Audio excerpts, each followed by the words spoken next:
We want to talk about something which we've mentioned before over the last few years, which is winter break. Should we have one? Scotland are on a winter break now. Italy about to go on one. The Germans coming back from one. They have one in France. They have one in Italy as well. And before we get into the depths of the chat, with the Champions League resuming in a few weeks' time as well, we want to show you how many games played by our Champions League team since the end of the group stages vis-a-vis the teams they'll be playing in the knockout stages. That's interesting, of course, because Juve are playing Tottenham and Italy about to go on to their winter break. So roughly, Tottenham could have played twice as many games as Juventus by the time that they meet in the last 16. As I say, the Germans just coming back from theirs. Barcelona, Paris Saint-Germain had some time off. We've also had a situation, Robbie, that since Boxing Day, top-flight teams played not all of them, obviously, every day for 12 days. There was somebody in action, ending with the League Cup semi-finals every day for 12 days up until Thursday night was the first time somebody wasn't in action. We love it as fans, we love it as pundits, we love it as programmes. I think, before we get on to how tired you are otherwise, as players you loved it, didn't you? Playing like that over Christmas. Yeah, I loved it, you know. I think when you're physically fit, and I could run. I wasn't great with the ball, because I could run. The more games in a shorter time suited me, because my physical attributes as a player who could run all day suited me. So I loved playing over the Christmas period.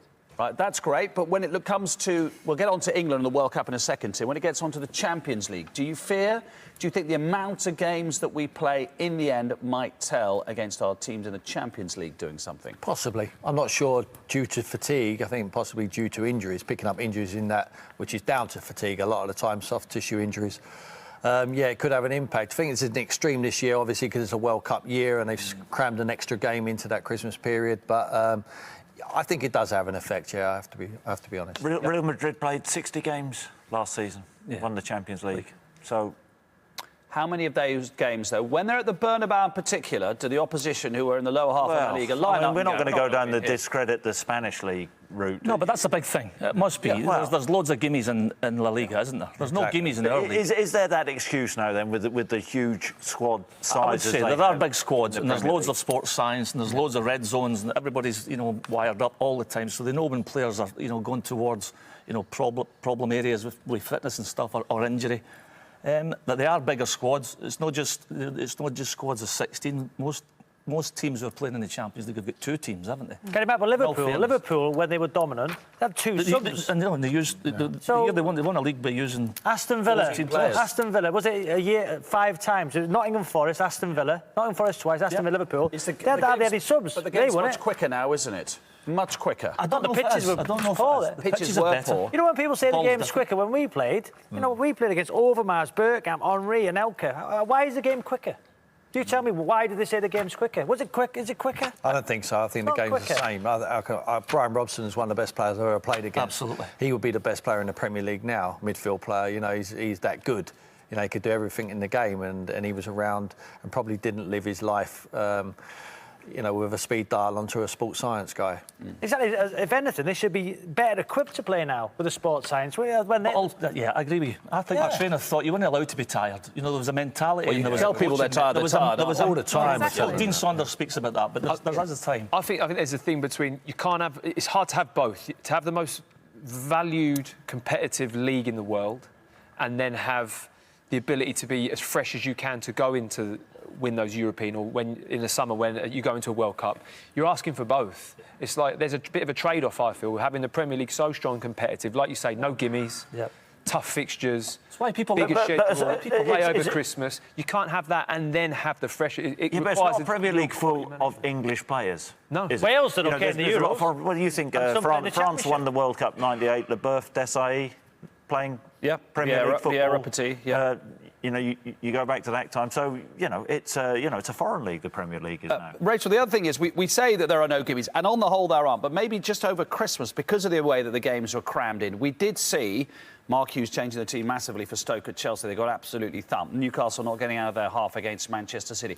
Just over that Christmas period, did you worry that shortchanged the fans a little bit? That some games seem to be targeted in a negative sense by managers, as if to say, we're not going to get much from this, we need to save our resources for 3 days. Well, I don't think it didn't just shortchange the fans, it shortchanged the players. I think chopping and changing teams there's some merit in that, and you know, Tim as a manager will sort of be able to sort of shed more light on that. But as a player, having been a player, I wanted to play every single game. I wanted to build that consistency. I wanted to have that continuity, that know that you were completely valued and that your manager had faith in you, that you could play every single game. And all it's about is ensuring, with the sports science that everybody's got at clubs now, is you manage the training load and you look at the stats from the game, you see whether a player's fatigued, what then they should do for their recovery, what they do in their training. I do not agree with any sort of gimmies, and teams setting up like Mark Hughes did over winter, I think's ridiculous. And then we saw it. You've won the FA Cup. You know how fantastic that is. Then we saw last weekend some very weakened teams. Yeah, some I've clubs got to you say, thought, why are I'm you a doing bit of a that? traditionalist. You know, I've won 2 or 3 medals, but the one that I cherish the most is the FA Cup badge. And from a Scotsman to say that, I looked in from north of the border and envied every player that, you know, was playing at Wembley. And I just don't understand, you know. Jurgen Klopp did it in the past, you know, and the fans, he got criticised for it. You know, he rested recently in a league game against the local rivals across the park.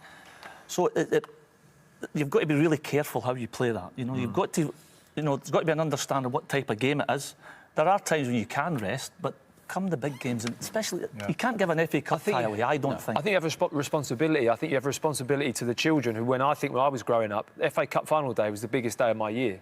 The sun was out. You played football in the morning. You went home. It was like, you know, it was mega. And to carry that aura, that's why I feel as strong as you about it. I think it's a competition that, as a player, if ever there was an FA Cup tie, I really wanted to be involved in it because it's just a great competition, and I don't want us to lose out on the. You know, But maybe the FA Cup suffered this year because of how many league games there were in that period from just before Christmas to, you know, the week of the FA Cup third round. Definitely. It had a knock-on effect. It had to, maybe, for many managers. And also, you might not be getting the kind of ferocity and the quality of the games that you should in the FA Cup. I mean, we saw it with Everton, Liverpool to a degree, but it was because it was a local derby that drove that for me. And some of the other games were a little bit flat. I think clubs have a responsibility to the fans. Leeds made 9 changes. Those fans, Leeds fans, have to travel all the way to Newport, pay the hard-earned money to go and watch them. Why don't Leeds tell the fans that we're going to play a week inside and don't bother wasting your money? Just before we go to Jules, just one more question, because you've scored for England in a World Cup. Not too many of those to the pound. Are the England squad tired when it gets to a World Cup? No, I don't think they are. I don't think tiredness is something you can level at it. I think, you know, it's a World Cup. It's the greatest occasion you can professionally and individually be involved in. And it's something that I think the aura of that and the importance of it drives you through. I think so. No, tiredness is not an excuse. No, it's not an excuse. You've had a busy league season, and a lot of the players would have played different amounts. You know, if you're talking about a player from maybe a top 4 side being in the England squad and somebody who's just been playing for a team that's mid-table, there might be a swing of 12, 15 games, you know, so you can't talk about it in that sense. It's so psychological, and it's down to the manager, the preparation, the staff to get that group of players right in order to go and win a tournament.